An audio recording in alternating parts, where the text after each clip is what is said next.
যে একাদশীর দিন অন্ন খাওয়া একদম নিষেধ। একাদশীর দিন অন্ন বর্জন করতে হয়। কেন? একাদশীর দিন সংসারের সকল পাপ অন্নের মধ্যে এসে লুকিয়ে থাকে, সেই কারণে একাদশীর দিন অন্নকে বর্জন করতে হয়। তাহলে একাদশী কিভাবে করবে? সব থেকে শ্রেষ্ঠ হলো নিরাহার থেকে যদি করা যায়। আর নিরাহার থেকে না করতে পারলে তখন কি করবে?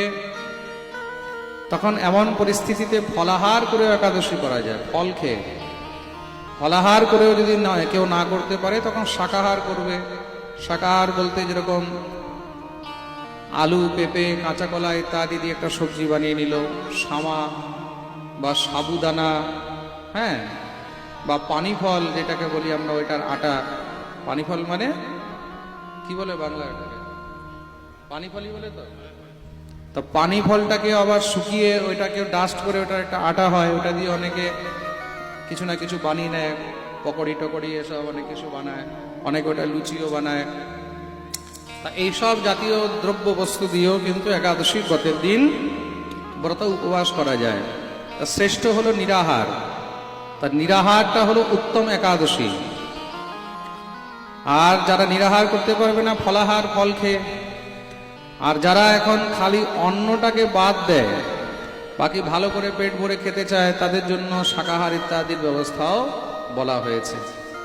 তা তিন প্রকারের একাদশী হয়, এক হলো উত্তম, এক মধ্যম, আর এক হলো ধমাধম। তা একাদশীর দিন 5-10 রকমের আইটেম খাওয়া, এগুলো হলো ধমাধম একাদশী। প্রেম সে বলো। অনেকে একাদশীর দিন কত রকমের যে আইটেম খায়, কাজু বাদাম, কিশমিশ, জুস, ফল, তারপরে আবার মারা দই, হ্যাঁ, নানা রকমের, তারপরে পনির টনির, কত রকমের জিনিস খায়। তা এইগুলো হলো ধমাধম একাদশী। শ্রেষ্ঠ একাদশী হলো নিরাহার।